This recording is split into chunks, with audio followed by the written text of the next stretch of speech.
What's up, guys? So, hey, this is part two with Matt Hammer because we always talk way longer than I plan on it because Matt's awesome. We talked about Roczen, and I think he might be getting old before our eyes. We talked about how Forkner will do in Triumph, and we talked a little bit more about Degan and the backlash he might get for not going to Destinations and his wrist and how it will heal in this offseason. Speaking of healing, somebody gave me some crap on the Nano-Xtreme about it not being nano. You're out of your mind. It's absolutely nano.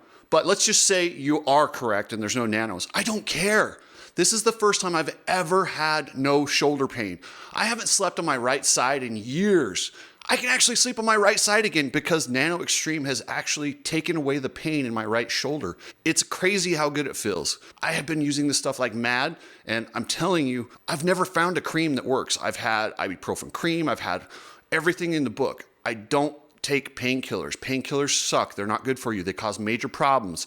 This is an opportunity to eliminate pain without that stuff. So if nothing else, if you suffer from pain and you don't like taking pain pills, try Nano-Xtreme, I'm telling you, and use code Cooksy at checkout and you get a buy one, get one free. Special thanks to all my sponsors. You guys know Coach Rob, and he's got his Energy Fuel where you can actually calculate your own hydration rate and they make a custom formula for you. Head over to the Coach Rob store. Epic Garage Designs, Travis, the motocross enthusiast that builds the coolest garages and flooring and all that stuff. Chris from Ride Strapped. And if you want your free Cooksy t-shirt, click the GoFundMe in the description and donate over $20.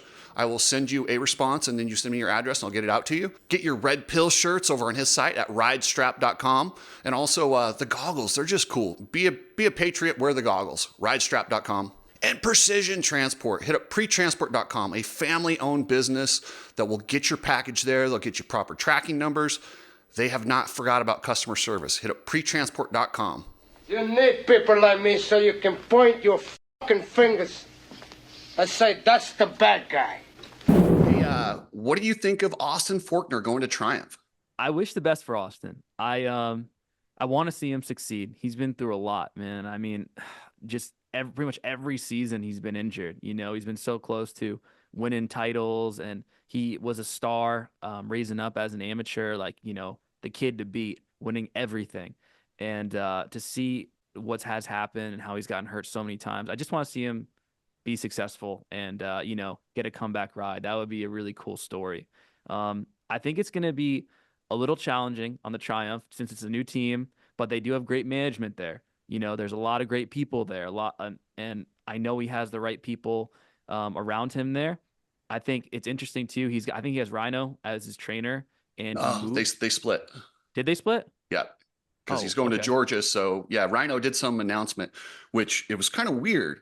So I announced that he was going to Triumph a few weeks ago. But when you work with a guy that close, you know things and you don't release them until Austin says he can. And it didn't look like he had approval yet because, you know, usually you wait until Austin does it before Rhino would say anything. But I thought it was kind of weird that Rhino did it first. Now, if I'm Austin, I kind of would have been pissed. Like, dude, what are you doing? Do you know where he's training with Triumph? Like, do they have a facility where they're all going to train, like with Jalik and who else was on that team? Is it south of the border? One of the ones right there in Georgia that they're testing at. It might be Matt Walker's old place. Oh, okay. So okay. Yeah, they have it all together, and they're putting together a solid team. And I honestly think for Forkner, sometimes a change of scenery is just different. But yeah, I have a funny Forkner story. So he's got a baby on the way, right? Mm-hmm. Somebody let me know, and I was talking about him going to Triumph and how, you know, changing baby and how having a baby affects the way you think about racing. Some people, they're like, okay, well, now I don't want to get hurt. Or other people like, now I have to go and I have to make this happen to provide for my family. And I was talking about that. And I do the video, post it. About an hour later, my phone just blows up. I'm like, whoa. It's his wife. Riley was so pissed. She's like, how are you announcing that? I'm like, well, I don't know. I figured if it got to me, it's well known. Like, so I took the video down. I felt bad though. I was like, I don't want to break that news. I just thought that was out there. So, but I was surprised. That'd be interesting. Yeah. What do you think he's gonna do on that Triumph? Like, I'm curious. I don't know, man. That injury he had and the brain surgery, even if he was on a Kawasaki, I don't know where I would put him. He's just a big question mark. I want to see those guys. I want to see him win races. I want to see him get the title. And I couldn't be happier if he did. I honestly don't know. Until I see him on the bike, I don't know what to expect because when you have brain surgery, it changes you, man. Like Mm, that's your central nervous system. That handles everything. I just don't. I don't know, man. What do you think? I think if he stays up, he'll be in the series like a top five easy. If he stays up and stays healthy, top five easy. If he does well, I could see him in podium positions. I think he could even contend for race wins on a good night if he has a good night and he's flowing like how he did in the past because he does have crazy speed. It's just his trouble has been just staying up. Unfortunately, he's hit the ground just so many times and it's been in every situation, in qualifying and racing, and when he hits the ground, it, it seems like he's had the worst end of it. He's always had a tough injury. And we've seen Sexton hit the ground and he gets up. He's just like built like a rock. He gets up and he's like, all right, I'm good to go. And you can't really pick that, like your frame and your genetics. And Cincerello kind of had a very similar story to Forkner. Struggled, like had the fame, the speed, and was top tier, but his injuries held him back. I hope that Austin could pull out of this. I hope that he could, run up front how we've seen in the past. And I think he's in a great spot to do it. But there are some question marks with that bike because it's still, to me, it's not proven yet as a championship bike. Like we all know if you were going to ride for any bike or any manufacturer, for 250 class, what class would you choose? Yamaha Star Racing. Yeah. Yeah, probably Star Racing Yamaha first and then, PC, Mitch Payton's team. Like those are like the two standout teams right out of the gate. Like, all right, I'm gonna go for one of these. And then maybe third I'd pick like HRC. So they have to prove themselves, and that's just gonna take time, getting the race results and then ultimately a championship. Is it possible? Yes, but is it is it gonna be a tough feat? Yes. But I am praying for him and I hope that he does well after everything that he's been through. Yeah, and you know what's wild too is Mitch wanted to keep him. He tried to keep him, but he could only offer him a 1 year deal. This Mm. Triumph deal is supposedly 3 years, and after the second year, it has a 450 written into it. So they'll have that 450, and he is planning on moving to the 450 after that. Win or lose, he's going to 450. That'd be an interesting move. I'm excited to see how he adjusts to that. Well, if It's he doesn't do good on the 250, that's going to be a weird transition. the thing that's tough too about Fortner. I know you want to go on probably the next topic soon, but I just want to say this about him too. Like when he was rising up, I don't know how much you were following him. You probably were, but he was top tier. Like he was beating Sexton. He was beating all these amateur guys. Like he was the guy. Like winning everything. I just remember because when I was at a facility and doing some like local racings, like he was the kid everyone was talking about at the facilities and like keeping tabs on. So it's I hope E- he can make that transition and get back up there. So it's got to Even be as a, tough.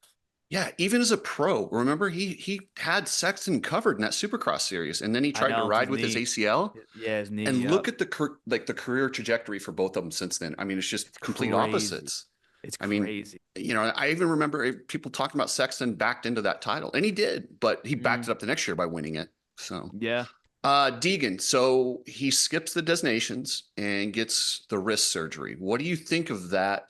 And have you had any hardware removed out of your body? It's funny you said that actually. I have. Well, I had surgery and I broke my wrist 3 times. So I broke my left wrist twice and I have a plate and 8 screws in this wrist.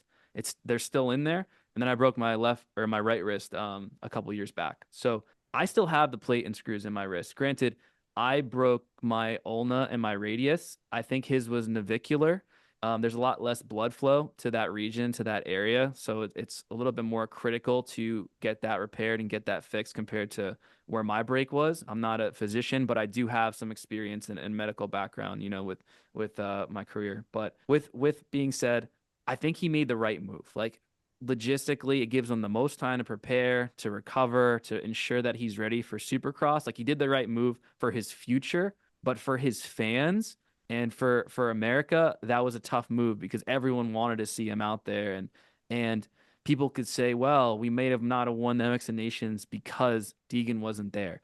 We'll never know, and I don't want to put that on him, but I think this was a smart move career-wise, longevity-wise, but a tough move for your PR because people are not going to be happy about that. And I don't know if you saw the memes or all the things that people were posting online about it, it's different too when you take it to a level like he's waving the flag on the podium, like he brings the American flag up and he was talking about America and then said some stuff against Hunter Lawrence when he was in the championship with him.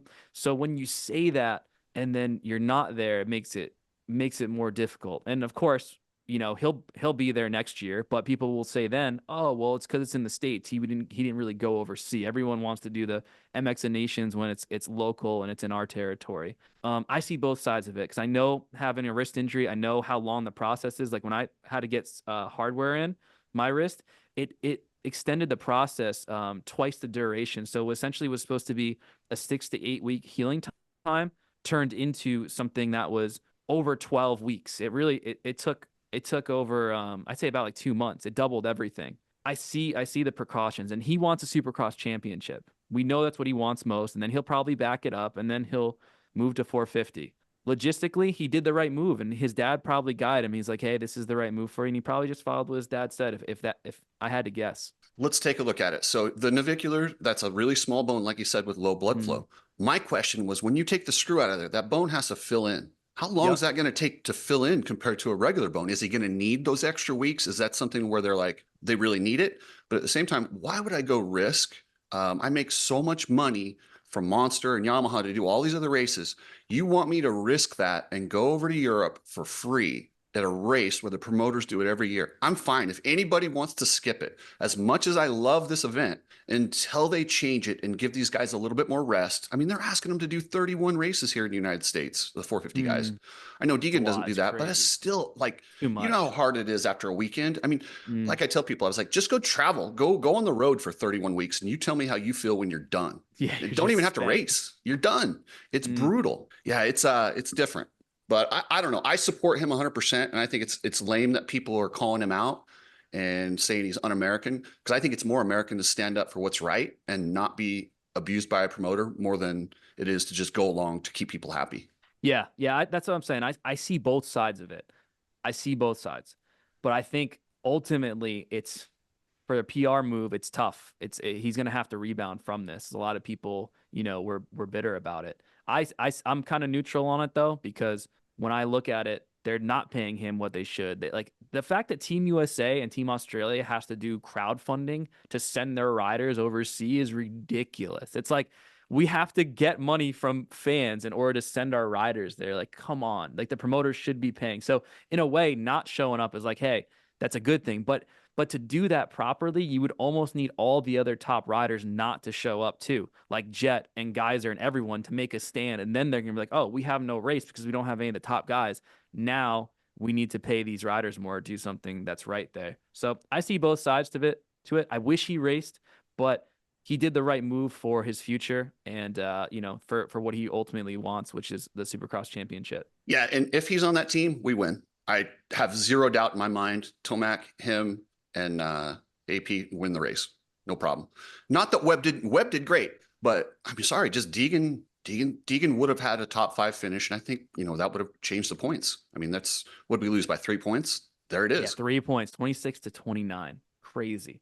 Yeah. Absolutely crazy. And I think our team, our perfect team, honestly, I think AP's awesome. I think he has one of the best personalities in the whole sport. But Tomac crushed it. Like I gotta just commend him, especially coming off that injury and whole shotting. He was up front. He put himself in position. He laid down fast laps. Like he looked phenomenal. And we know he came off that get off originally with his Achilles, and then he hurt his thumb and had the surgery, and then he did some outdoors. Like he was finishing behind Aaron in the outdoors. Like AP was gapping him, and now look what Tomac did. Like crushed it for the MXN Nation. So I was really happy to see Tomac out there. And just commend him on that job well done. And I'm excited to see Tomac in World Supercross because that's that different format where they do 3 motos. It's almost like doing 3 rounds, like a fight. They do out like 10 minutes, then they come in, grab water, just Mm. enough time to kind of just re-rack them and go again. And so you got to be good at starts. You get good at those quick laps. So he's going to have his hands full with Roczen at that event. But Roczen, to me, he looks like he might have aged out. He just doesn't look like the same guy to me. What's going on? And a lot of these guys can race into their mid-30s now, no problem, right? Unless they've had tremendous injuries, and he has. So I don't know if this is just him getting old or if he's just on a bad run. I don't know. What do you think? Roczen's he's flaky. He's has the best, like incredible sprint speed, one of the best in the whole sport. But if he's not on, he's not gonna ride that high level. And I don't know. if he had something come up at the end of the outdoor series. I heard some interview he was talking about being with some issues with his body or something going on there. I know it kind of recirculates, especially because the outdoor series is such a it's so difficult and taxing on the system. So World Supercross favors his style. Short races, sprints, mostly hard packed tracks. It favors him. So if he's going to do it in any of the series, it's going to be World Supercross, because it's also not even like Supercross completely, like the way the tracks are. They're smaller, they're usually a little bit more tamed down. So if he has a shot to, he won the title, didn't he? Yeah, he won it 2 times already, and this will be going for his third. Yeah, so to defend it, he's in the best position right now to do so. Let's put it that way. But there are those there's those question marks with him for sure. I want to see him up front. I want to see him win. Like just a classic, Tomac Roczen battle. I think everyone wants to see that. And that's big for the World Supercross series. And, we talk about all these things about the series not paying and this and that. Well, that series being alive and being competition for the other series is so important as far as getting riders and teams more money, because those teams, they do it over there. They do it kind of like in Formula One, where they pay based on performances, and they do split the revenue with the teams because they understand their partners. But that has to grow, because if that just dies, there goes the competition. These guys over here can just do whatever they want. Is Chris, is Tomac racing the whole series for World Yep. Supercross? He's doing the whole thing. Okay.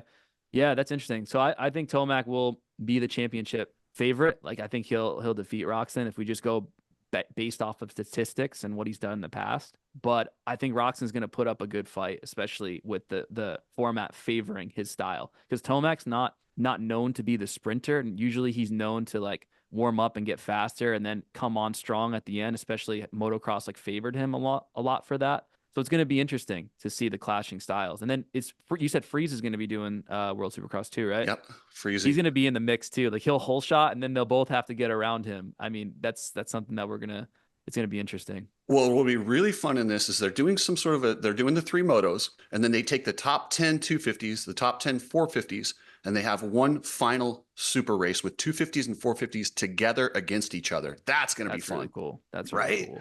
I would love to see Deegan just show up for one of those, but I know he's hurt. But that would be fun to watch him, kind of like a Designations 250 versus 450. I like that they're adding those, like almost like it's not an expedition race, but it's just something flavorful, exciting for the crowd. It's entertaining. It's like, like in UFC, I know you follow it, like when a fighter fights in a different weight class, it just makes it exciting. Like, oh, how is he going to compete against this fighter when he normally wouldn't fight against him? It just makes things interesting. Yeah, like a super fight, call it a super race. Super duper race final. You know how fast too they put together Super Motocross once World Supercross came together? Like you said, it's important that World Supercross is here. The competition is good for our sport as a whole. And I like those guys. They're giving me a press pass, so I'm gonna go to Canada and cover that one. Oh, that's awesome. That's fine. I thought it was cool. I was like, good. I can't even go buy a ticket to this one, but you guys will credential me. Awesome. So. That's cool.